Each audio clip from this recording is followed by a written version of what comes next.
Fala pessoal, sou o professor Spider e nesse vídeo vamos falar do coração. O coração é um órgão vital que trabalha incessantemente para manter o fluxo sanguíneo em nosso corpo. Mas você já se perguntou como essa máquina incrível é construída? Nesse vídeo vamos explorar a morfologia do coração em um nível celular, examinando as várias camadas de tecido que compõem esse órgão vital. Então, sem mais delongas, bora pro vídeo logo depois da vinheta.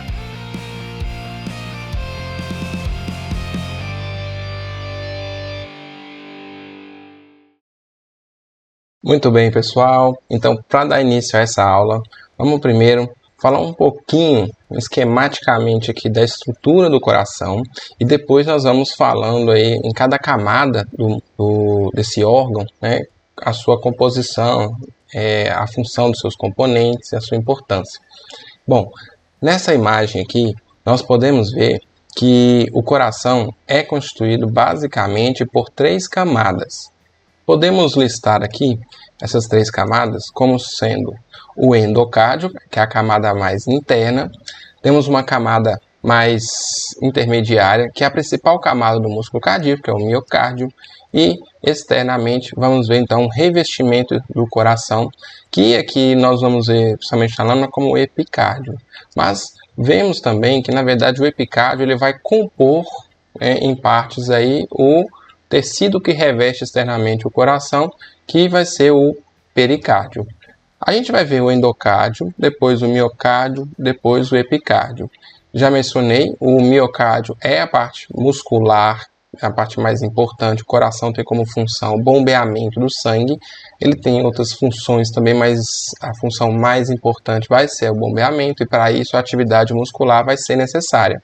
Bom, no entanto, apenas de músculo ele não vai ser formado. Então nós vamos ter aqui uma ação de outros tecidos, né, que vão se organizar para formar o coração. Podemos ver que na região, especialmente aqui do epicárdio, ela acaba compondo o pericárdio. Então nós vamos ver aqui, por exemplo, que o pericárdio se divide em camadas. Então esse pericárdio aqui, ele vai estar presente, né, na sua versão de camada visceral, onde ela é basicamente parte do epicárdio, e essa parte visceral, né, do pericárdio seroso vai estar então bem aderida ao coração, ao músculo cardíaco, por exemplo. A gente vai ter uma camada, né, que na verdade será uma cavidade pericárdica, e revestindo essa cavidade vamos ter aí de fato o pericárdio parietal seroso. Nós vamos ter acima dessa região ainda um pericárdio fibroso, e a gente vai ver que é muito comum também encontrar no músculo cardíaco um tecido adiposo, que acaba colaborando aí com a situação energética, né, que é a demanda principal desse órgão aí para manter a sua atividade ao longo de toda a nossa vida. Antes de ir para o histology guide, vamos ver só essa imagem aqui. Eu acho uma imagem interessante, tendo em vista que ela nos ajuda assim a ter uma visão geral de como esse tecido é organizado. Podemos verificar, por exemplo, que o miocárdio, né, vai ser essa área mais central aqui, é a maior parte, né, a maior quantidade de tecido que a gente vai observar em toda a lâmina. Existe um tecido de revestimento externo e um tecido de revestimento interno associado aqui ao miocárdio. Então nós vamos explorar um pouquinho disso aí na lâmina e trabalhar com essa perspectiva de endocárdio, depois o miocárdio, depois o epicárdio e suas características, beleza? Então, vamos lá. Muito bem, pessoal. Então, agora que a gente está no histology guide, podemos analisar aqui as características, né, do coração. Vamos começar aqui nessa lâmina que fala um pouco do átrio direito. A gente vê nessa lâmina aqui, então, a estrutura do coração. E podemos observar aqui nessa parte à direita, né, um pouco de irregularidade, né, na superfície aqui da estrutura do coração, porque nessa lâmina a gente consegue observar a estrutura dos músculos pectíneos, né? Esses músculos, eles fazem parte da região anterior do átrio, né? São aqueles músculos que dão um aspecto mais áspero, né, à parede, né, da câmara atrial. Mas o que a gente vê na histologia, então? Vai ser sempre essa mesma premissa de, pelo menos, aí, identificar três camadas. Então, a camada que nós vamos aqui explorar a princípio vai ser o endocárdio. Então, ele é uma camada que vai ser aqui formada, né, inicialmente por um endotélio. Tá? Esse endotélio vai ser formado por um tecido epitelial simples, ou seja, é uma camadinha apenas, e pavimentoso. Então, a gente pode observar que até pela forma do núcleo, a gente pode observar essa característica de tecido de revestimento. É importante lembrar que o músculo cardíaco ele tem origem embriológica semelhante aos vasos sanguíneos, né? Já que também a formação do coração, o tubo cardíaco, está associado com a origem vascular. A gente lembra que o coração surgiu, né, de um tubo, o tubo cardíaco, e ele, a princípio, eram vasos, e que depois foram se especializando para formar a bomba cardíaca, que é o coração. Então, esse formato histológico aqui vai se assemelhar um pouco com o que a gente vê nos vasos. Então, vou deixar aqui para vocês, então, quem quiser entender mais, tem um vídeo então, da embriogênese cardíaca, onde vocês podem observar esse aspecto, e o vídeo também sobre a histologia dos vasos sanguíneos, que a gente pode comparar aqui e ver que são semelhantes. Bom, a gente tem aqui, então, esse epitélio de revestimento, é o endotélio, o mesmo endotélio que a gente observa também nos vasos, e esse endotélio ele está sustentado, né, por uma camada de tecido conjuntivo, frouxo. Então, esse tecido conjuntivo frouxo, ele vai ser composto, basicamente, claro, né, sempre por fibras colágenas, que dão essa sustentação. Mas esse tecido subendotelial, além de fibras colágenas, ele também vai ter vasos sanguíneos que vão fornecer a nutrição também desse tecido. Vão estar presentes algumas fibras musculares lisas e fibroblastos, né, que vão naturalmente participar também da estruturação aí, da produção de fibras de colágeno e fibras elásticas também que ajudam nesse tecido conjuntivo frouxo. O que é interessante observar aqui, então, olha só, então tudo isso aqui, a gente pode ver uma camadinha, né, de células aqui bem característica, mostra o endotélio, né, o endocárdio, melhor dizendo, muito bem estruturado. A gente está vendo, na verdade, nessa parte da lâmina aqui, a região dos músculos pectíneos. Tá? Esses músculos fazem protrusões na superfície atrial anterior, e aí a gente tem aquelas rugas, né, que vão aparecer aí nessa câmara atrial. Bom, então a gente pode mencionar ainda que abaixo, né, não no caso dos átrios, mas dos ventrículos, vai aparecer um tecido abaixo do endocárdio, que nós vamos chamar de tecido subendocárdico. Então eu vou ter que entrar em outra lâmina, porque essa lâmina aqui não está muito legal de ver, já eu volto nela aqui para a gente visualizar. Essa lâmina aqui vai nos permitir identificar melhor essa região do tecido subendocárdico. O que tem de especial nesse tecido subendocárdico? Ele também vai ser um tecido conjuntivo frouxo, né? Então vamos lá, que é o endocárdio. Vamos identificar o endocárdio. Nós vamos ver o tecido endotelial. Esse endotelial aqui, no caso, ele acabou virando um artefato, né? Se separando da matriz aqui do tecido conjuntivo frouxo, que é o da sustentação, aqui já está melhor de vermos, né? E temos o tecido conjuntivo frouxo, e abaixo desse tecido conjuntivo frouxo, ou tecido subendotelial, tem o tecido subendocárdico, né? O subendocárdico, como o nome sugere, abaixo do endocárdio. O que é interessante observar nessa região? Também temos tecido conjuntivo frouxo, mas aqui vamos ter especialmente a presença de fibras de Purkinje, né? Vasos sanguíneos que também vão irrigar esse tecido. A gente tem aqui na imagem destaque para as fibras de Purkinje. Essas fibras, né, vão servir então para fornecer o impulso elétrico, né, que vai se transmitir por todos os ventrículos. Então a gente não visualiza essas fibras de Purkinje no átrio, apenas nos ventrículos. Cuidado para não falar células de Purkinje, porque pode gerar então uma confusão, tendo em vista que células de Purkinje vão ser células, né, vão ser neurônios que vão ser detectados lá no cerebelo. As fibras de Purkinje, então, vão ser importantes porque elas são fibras musculares adaptadas, né, elas realmente não contraem, mas sim servem de arcabouço para a transmissão do impulso nervoso, do potencial de ação cardíaco. E elas são células que são bem grandes, são bem largas, são mais claras, né? A gente pode observar aqui, então, várias células, né, que vão compor essas fibras de Purkinje, que estão aqui nessa área que é o chamado tecido subendocárdico ou subendocárdio. Então, chama atenção, né, essa parte aqui da lâmina, onde você pode identificar claramente o subendocárdio contendo essas fibras de Purkinje. Então, sobre o endocárdio, a gente pode sempre ter essa visão, né, mostrando que ele é composto então de um tecido endotelial, sustentado por um tecido conjuntivo frouxo, que vão ter vasos, vão ter fibras musculares lisas, vamos ter também ali fibroblastos, vamos ter ali também macrófagos. Esse tecido, ele normalmente, se você tiver uma lesão no endocárdio, esse tecido vai reagir, principalmente com a presença desses macrófagos, né, a infecções ou substâncias estranhas que eventualmente possam entrar em contato aí com esse tecido conjuntivo frouxo. É nessa região, quando você tem, por exemplo, um processo de endocardite, é nessa região onde você vai ter ação no sistema imune, né, especialmente mediada por macrófagos, no combate, por exemplo, a algumas bactérias ou algum corpo estranho que venha a atacar o nosso organismo nessa região. Além disso, também é bom lembrar que, assim como no endotélio vascular, no coração, o tecido endotelial que vai compor esse endocárdio, ele não é um tecido apenas que fica ali revestindo e amortecendo o impacto, ou separando o sangue, né, do tecido conjuntivo, por exemplo. Esse tecido endotelial, ele também produz substâncias que vão manter o sangue fluido, né, evitando aí a formação, por exemplo, de coágulos, de trombos nas câmaras cardíacas, o que seria péssimo, né, para a circulação.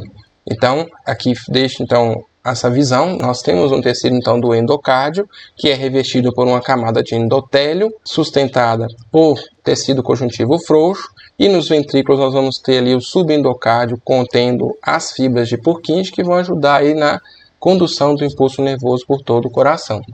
Bom, a gente pode observar ainda que essas fibras de Purkinje são bem clarinhas, tá? Como elas estão sempre envolvidas com a produção de um potencial de ação, nós precisamos lembrar que para podermos ter o potencial de ação é necessário a atividade de várias bombas.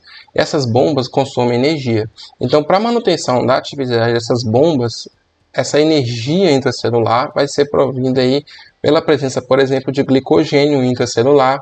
A gente quebra esse glicogênio, produz glicose ali rapidamente, e essa glicose serve para uma fonte de ATP, para a qual essas células vão usar aí na condução do impulso elétrico pelo coração. Para falar do miocárdio, vamos lembrar um pouquinho das características do músculo estriado cardíaco.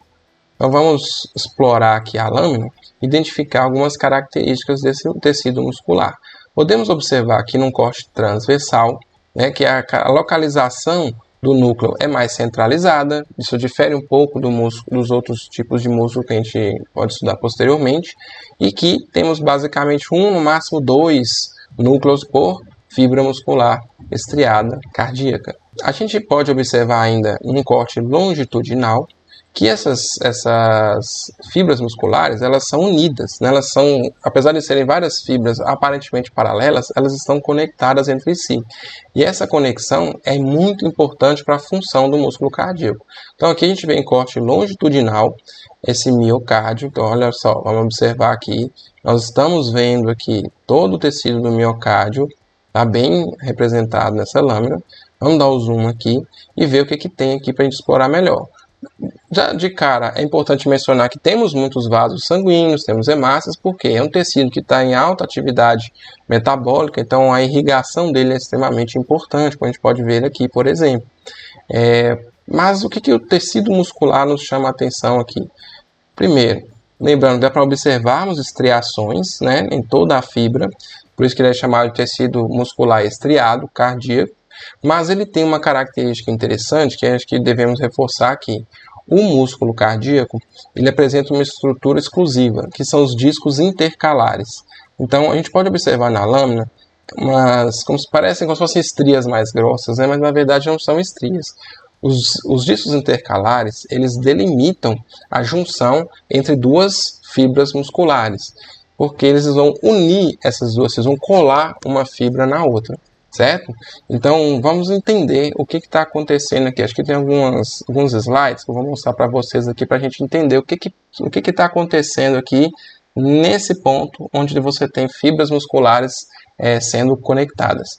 Nós chamamos isso então de discos intercalares. Bom, A gente pode observar nessa imagem aqui a ação, né, dos discos intercalares. Bom, nós podemos observar nessa imagem aqui como os discos intercalares estão dispostos entre as fibras musculares cardíacas. Eles unem essas fibras, como eu mencionei, e aqui na foto de microscopia eletrônica, podemos observar aqui então o disco intercalar unindo duas fibras musculares distintas, certo? Dá para observar a estruturação no formato de sarcômeros, né? Então a gente consegue ver os sarcômeros, né, bem descritos aqui, bem apresentados, né, na microscopia eletrônica. Podemos ver a linha Z aqui, por exemplo, a banda A.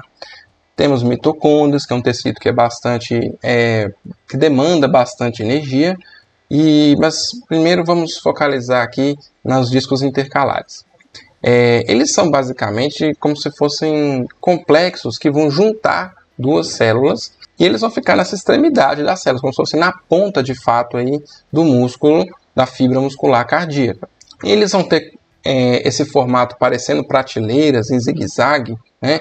E essas prateleiras a gente vai observar que elas têm, digamos, componentes diferentes que vão, na verdade, definir a função geral que esses discos vão representar. Então, a gente vai ter prateleiras que eu falo no sentido transversal da fibra e no sentido longitudinal da fibra. E aí, quando ela cruza, então, com a fibra em um ângulo reto, nós vamos estar falando que é uma prateleira transversal. Se ela estiver paralela à direção aí da fibra muscular, a gente fala que ela é uma região longitudinal do disco intercalar. E aí, esse vai ser o parâmetro que a gente utiliza. Tem até uma imagem que talvez ajude a entender melhor. Aqui tem as fibras musculares, né, que estão sendo unidas, tá? Podemos observar aqui antes e depois. E a gente tem esse formato aqui das prateleiras, certo? Então, as duas células que estão sendo unidas aqui por essa imagem apresentam nesse componente aqui, né, proteínas que vão ancorar essa estrutura aqui. E também no sentido longitudinal da fibra, vamos também ter outra estrutura aqui que vai ser as junções comunicantes. Tá? Então, quando se trata de junção de adesão desmossomo, a gente vai ter a região aqui no sentido transversal da fibra muscular. Por outro lado, a junção comunicante localiza-se no aspecto aí longitudinal. Então, pessoal, voltando aqui nessa imagem, a gente vai ver que as junções de adesão, elas se localizam então principalmente nas membranas das prateleiras que são transversais do disco, mas são encontradas um pouco também no sentido longitudinal. Nessas junções, então, vão se ancorar também os filamentos finos, né, os filamentos delgados de actina, das miofibrilas adjacentes à membrana plasmática. As junções, portanto, vão funcionar como se fosse a linha Z, né, por onde a adesão aí dos filamentos de actina. Então, isso vai dar mais adesão a essas fibras musculares cardíacas adjacentes para que elas não se separem quando houver, então, uma contração muscular. Por outro lado, nas prateleiras, então, que vão ter o aspecto longitudinal, né, em relação à posição dessas miofibrilas, nós vamos ter essas junções comunicantes, que são extremamente importantes. Por que elas são importantes, professor? Porque vão ser essas junções comunicantes as responsáveis pela comunicação iônica entre as duas fibras musculares, né, que são adjacentes. Isso, do ponto de vista funcional, é essencial para a atividade do coração, tendo em vista que a passagem de íons, né, entre essas células vai permitir que elas se comportassem como se fosse uma única célula, até porque a gente precisa da transmissão do deslocamento de íons para que ocorra, então, a transmissão do potencial de ação célula a célula.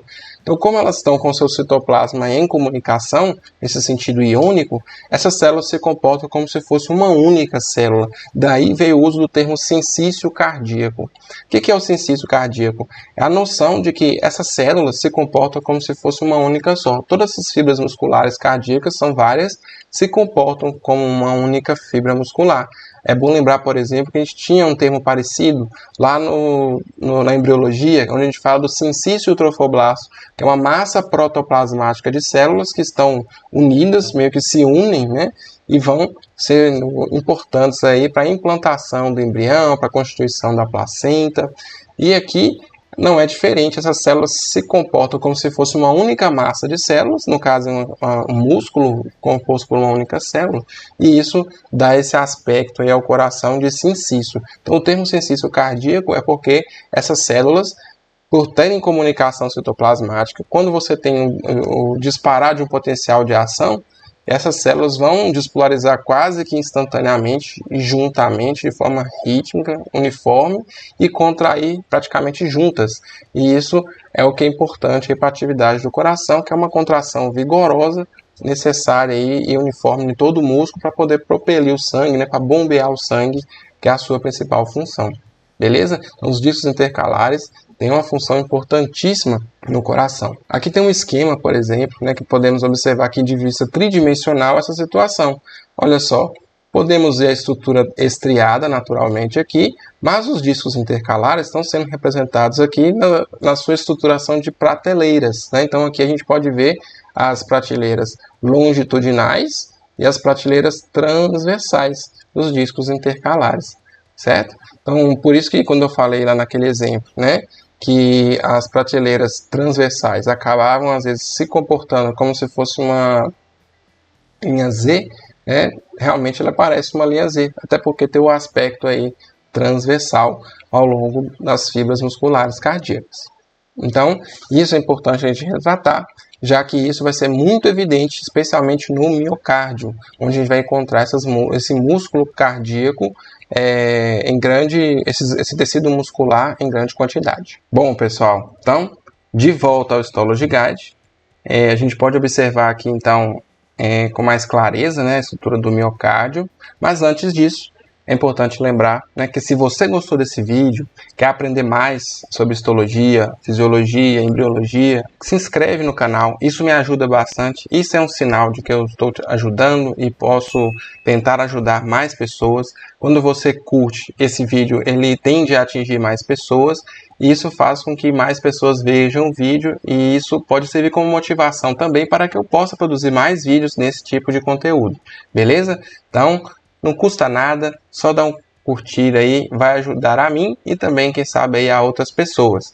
E se você quer sempre se manter atualizado, basta se inscrever no canal, ativar o sininho, que vocês vão poder estar sempre por dentro de quando eu lançar novos vídeos, vão ser os primeiros a saber, e aí, quem sabe, isso possa ajudar vocês nos estudos, beleza? Então vamos continuar a pesquisa do miocárdio. Aqui nós temos então, pessoal, os ventrículos, né? E voltando aqui rapidamente, né, só podemos comparar a espessura dos ventrículos, né? O ventrículo direito vai basicamente bombear então o sangue para o pulmão, enquanto o ventrículo esquerdo vai ter que bombear sangue para todo o nosso corpo. Então, naturalmente, a gente já sabe, né, que a espessura do ventrículo esquerdo, por ter maior exigência funcional, acaba sendo muito maior. Então a gente pode observar isso histologicamente também, beleza? Então, olha o tamanho aqui da camada do miocárdio do ventrículo esquerdo e do ventrículo direito, tá? Vamos explorar um pouquinho então aqui, vamos aqui no ventrículo direito, vamos ver então o miocárdio, deixa eu clicar aqui. Nós já falamos então dos discos intercalares, né, a sua importância, a gente pode identificar esses discos aqui nessa lâmina facilmente. Então, viu esses discos aí, pessoal, só podemos falar do coração. Não existem esses discos em outro tecido do nosso corpo, beleza? Vemos aqui também que esses tecidos, né, eles contêm uma grande quantidade de vasos sanguíneos, naturalmente devido a essa demanda energética desse músculo que está o tempo todo em atividade, então ele tem que estar muito bem irrigado sempre, né? A gente tem ainda a ideia, né, de que algumas vezes a gente encontra na lâmina, ao lado na região perinuclear, ao redor dos núcleos das fibras musculares cardíacas, um halo branco muitas vezes. Esse halo branco muitas vezes são depósitos de glicogênio. Eles deixam um pouquinho mais clara essa região perinuclear, assim como a gente viu lá nas células das fibras de Purkinje, né, onde você observa ali a célula mais pálida, né, pelo acúmulo naturalmente do glicogênio. As estriações, né, também são fáceis de identificar, os discos intercalares. A gente tem, então, essa como a principal característica do miocárdio, uma presença de grande quantidade aí de fibras musculares cardíacas. Temos vasos sanguíneos, um tecido bastante irrigado, Então, basicamente, a gente fecha aqui o miocárdio e vamos focar um pouquinho agora no epicárdio. Vamos lá. Aqui, acho que nessa imagem aqui do ventrículo esquerdo, acho que dá para falar um pouquinho dessa parte do epicárdio de forma bastante clara. Então, a gente pode explorar aqui, aliás, no epicárdio do ventrículo esquerdo. Vamos lá. A gente pode observar aqui o fim do miocárdio, né? Que então a gente tem as fibras musculares cardíacas que finalizam então o espaço do miocárdio. E aqui, logo após ele, mais à esquerda, vamos iniciar então o epicárdio. Acho que uma forma de ficar mais claro, de associarmos isso, é o seguinte: nós vamos ter no epicárdio uma forma parecida com o que a gente identificou no endocárdio. Vamos lembrar o seguinte: quando a gente falou do endocárdio, nós tínhamos lá um tecido de revestimento, um tecido epitelial simples, pavimentoso, sustentado por um tecido conjuntivo frouxo. Esse tecido conjuntivo frouxo, ele ainda tinha ali um espaço subendocárdico, onde a gente chamou a atenção, por exemplo, para a presença de fibras de Purkinje, certo? Mas como tecido conjuntivo, lá encontramos fibroblastos, também podemos mencionar que células musculares lisas eram encontradas no tecido subendotelial lá do endocárdio, macrófagos importantes, como eu mencionei, né, na questão das infecções, para reparo de lesões que acontecem nessa região, e de forma semelhante, isso vai acontecer também no epicárdio, onde a gente tem um tecido de revestimento externo epitelial, que vai ser chamado de mesotélio. Então, endotélio vai ser no endocárdio, mesotélio vai ser no epicárdio. Esse mesotélio, então, é composto também por tecido epitelial simples pavimentoso. Nessa lâmina, não temos aqui essa imagem, depois eu vou procurar uma outra, só para apresentar para vocês, então, esse tecido do epicárdio, né, esse mesotélio, mas ele é sustentado, como a gente pode observar aqui, por um tecido conjuntivo frouxo, contendo colágeno, fibras elásticas, tá? Podemos encontrar também algumas fibras musculares lisas nessa região. Fibroblastos, naturalmente, têm que estar presentes por serem células que vão produzir as fibras elásticas e colágenas.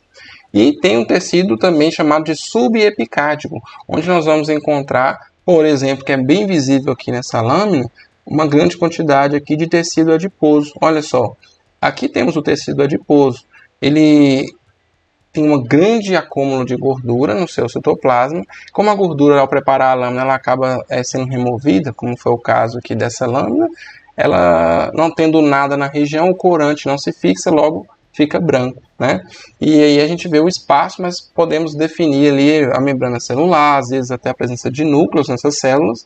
E além do tecido adiposo, é encontrado nesse espaço, nessa região subepicárdica, também vasos sanguíneos. Então, as artérias coronárias, por exemplo, elas vão adentrar no coração pelo epicárdio e passar aqui, basicamente, né, pelo subepicárdio. Podemos ver um vaso sanguíneo aqui, né, podemos ver aqui as hemácias, né, na luz desse vaso sanguíneo. Podemos explorar, se a gente for descendo aqui, a gente vai encontrando cada vez mais células relacionadas ao tecido conjuntivo. Aqui no caso, podemos observar, por exemplo, células do sistema imune, né, que são presentes, macrófagos, por exemplo, alguns linfócitos, vasos sanguíneos, que é um tecido que precisa ser bastante irrigado. E aí a gente encontra, podemos encontrar arteríolas, artérias, as coronárias passam por esse tecido adiposo. Esse tecido adiposo acaba fornecendo energia para o coração, amortece um pouco também a pulsar aí dessas artérias coronárias, né, do impacto às vezes do coração e nos tecidos de revestimento.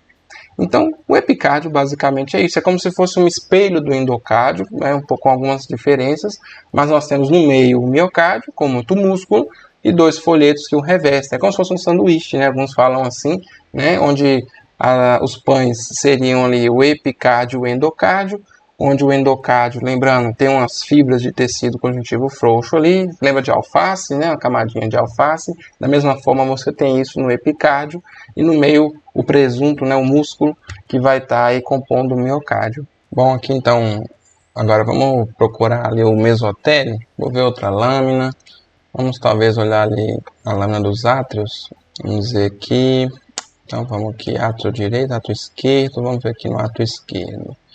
Olha só, dá para a gente observar aqui também nitidamente, né, as 3 camadas, as túnicas cardíacas, o endo, mio e o epicárdio. Nosso foco aqui vai ser no epicárdio, então vamos lá. Então, a gente tem aqui, né, o miocárdio, o epicárdio nitidamente aqui delimitado por um tecido conjuntivo, e aqui a gente observa feixes de fibras nervosas e aqui o que a gente estava procurando, né, uma camada do mesotélio que ainda ficou preservada na confecção da lâmina. Vamos carregar aqui, quando carregar a imagem, vamos ampliar para a gente ver esse tecido epitelial simples pavimentoso, né? Olha, dá para observar aqui células bem afiladinhas que vão compor então esse mesotélio que reveste, né, o epicárdio, beleza? Bom, pessoal, apesar do epicárdio ser o tecido que reveste o coração, é importante lembrar que ele, na verdade, não é o único tecido de revestimento, ele é apenas aquele que está mais aderido, de fato, ao tecido cardíaco. O pericárdio, sim, é o que reveste o coração, como a gente viu no início da aula, certo? Então, o que é esse epicárdio? Esse epicárdio é o pericárdio seroso visceral, né, que a gente acabou de mencionar. Mas é importante lembrar que depois dele aqui tinha aquela cavidade, aquele espaço, né, pericárdico, que tem um líquido, né, preenchido por um líquido muitas vezes semelhante ao plasma, né? E esse líquido ele é importante porque durante o movimento cardíaco, o movimento dos pulmões, por exemplo, ele acaba amortecendo, né, o contato que o coração tem com outros órgãos. Revestindo esse líquido, então, essa cavidade, aí a gente vai ter mais um tecido epitelial, né, de revestimento, que vai compor o pericárdio seroso parietal. E esse pericárdio seroso parietal, como eu mostrei lá no início, ele é revestido também por um tecido conjuntivo frouxo, que vai ser rico em colágeno e vai ser importante porque ele vai funcionar ali como um saco, uma proteção, né, uma espécie de escudo, uma proteção para o atrito do coração com os órgãos circunvizinhos. Então essa estrutura final aí do pericárdio seroso parietal ligado a esse tecido fibroso, né, esse tecido conjuntivo fibroso, nós vamos ver aí um pericárdio fibroseroso se estabelecendo, que é aquele saco, né, que reveste o coração, como a gente conhece. Beleza? Então, sobre o coração é isso. Vamos falando aqui das 3 túnicas que revestem o coração, que foram o endocárdio, o miocárdio e o epicárdio. Se você gostou desse conteúdo, peço mais uma vez, curta, compartilha com os amigos. A sua curtida faz o canal crescer, distribui esse vídeo para mais pessoas. Isso faz com que eu me sinta estimulado a produzir mais vídeos desse tipo, beleza? Então, conto com a parceria de vocês, não custa nada, só apertar em curtir. Qualquer dúvida também, pode colocar aí a sua dúvida nos comentários, que eu vou responder assim que possível, quanto antes. E compartilhe com os amigos também, para que no seu nicho aí essas informações possam ser distribuídas. Espero ter ajudado e até a próxima!